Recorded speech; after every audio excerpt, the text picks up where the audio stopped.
Old Henry Reifsnyder and his wife, Phoebe, loved one another the way people do who have lived together a long, long time. They were simple farm people. Their world was their fruit trees, cornfield, and backyard with its pigs and chickens. The rest of the world was far away like stars in the sky. Sometimes Henry worried about death. During his worries he would raise his old voice and say, "Phoebe, where is my corn pipe? You're always taking things that belong to me." "Now, you hush, Henry," his wife would say.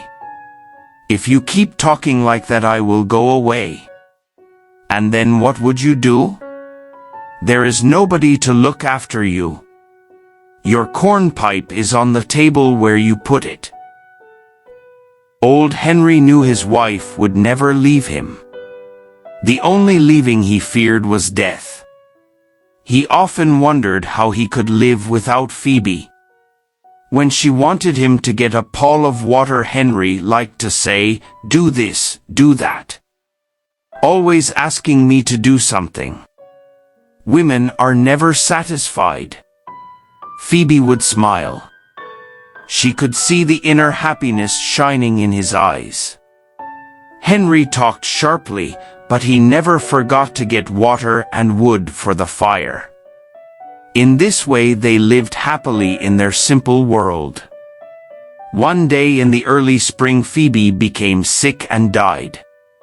Old Henry watched them put her body in the earth.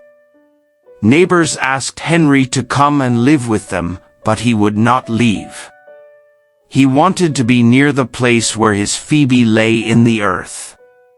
He tried to work around the farm, but it was difficult to return to an empty house at night. At night he read the newspaper, but most of the time he just sat looking at the floor wondering where Phoebe was and how soon he would die. For 5 months he lived like this. Then, there was a change. It happened one night after he had gone to bed. There was a bright moon in the sky. Its silver light fell on the old chairs and table in the bedroom. The moonlight on the chair and the half-open door made a shadow.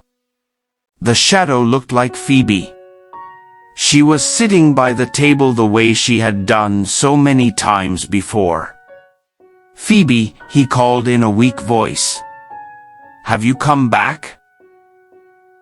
The shadow in the chair did not move. Henry got up and slowly walked toward it.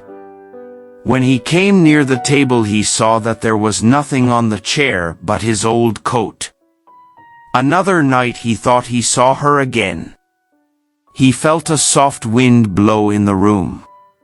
When the wind blew away, the shadow of Phoebe went away, too.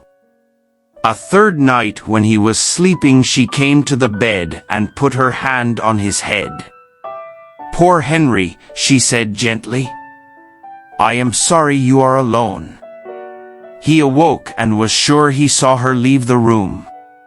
Phoebe had come back. Night after night, he waited. Then, one morning he awoke with a surprising new thought. Perhaps she was not dead.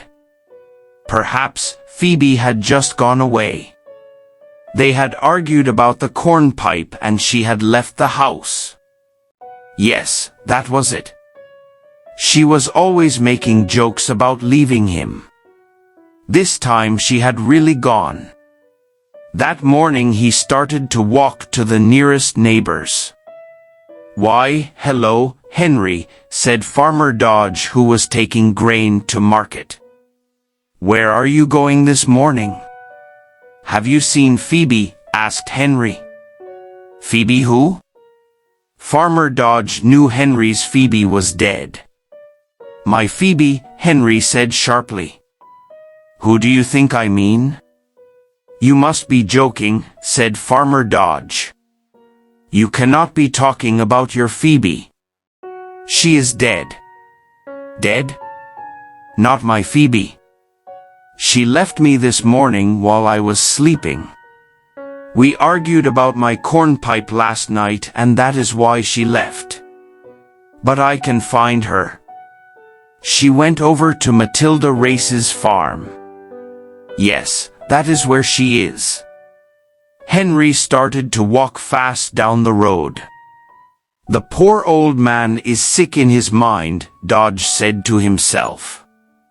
He has been living alone too long. Henry met no one until he reached Matilda's farm.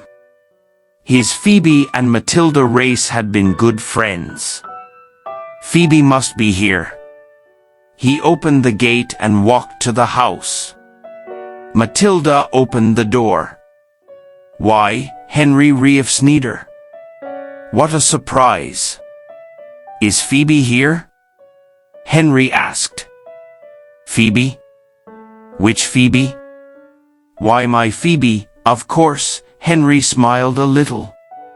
You do not have to keep it a secret. She is here, isn't she? He looked inside the house. Well, Matilda Race said. You poor old man. Come in and sit down while I get you some coffee and food. I will take you to Phoebe. I know where she is.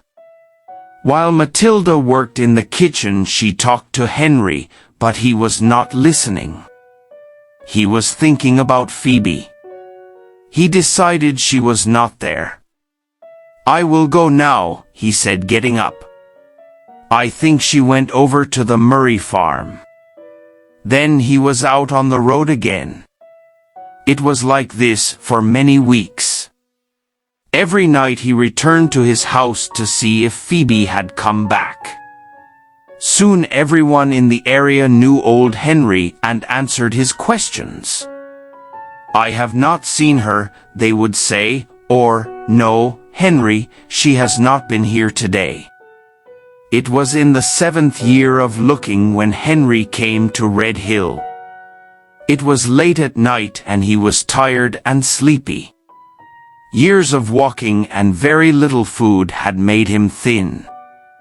After a while he fell asleep, with his head resting on his knees.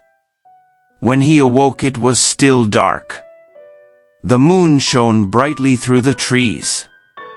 Henry saw a light move across the road. It danced through the woods. Was it Phoebe? He jumped up. He was sure he could see her in that light. Yes, there she was. The young Phoebe he had known many years ago. Suddenly, he remembered her young beauty, her warm, friendly smile, the blue dress she had worn the day he first met her. Phoebe, he called. Have you really come? Have you really answered me? He began to feel young and strong again. He ran to follow the moving light. Then, a soft wind blew through the leaves, and she was gone. Phoebe, he cried. Do not leave me, please. Please, stay with me. He ran as fast as his old legs would go. When he came to the top of the hill, he looked down into the valley of shadows below. Tears of happiness came into his eyes when he saw Phoebe again. Yes, there she was. Down in the valley, smiling up at him. She was in the same blue dress. She waved a hand and seemed to say, Come. Come with me. Henry felt the strong pull of a new world where he and Phoebe would always be together. He gave a happy cry. Wait, Phoebe. Wait. I'm coming. The next day, some farmer boys found Henry at the bottom of the hill. His body was broken. There was a soft, happy smile on his face, the same smile he had known when Phoebe was alive.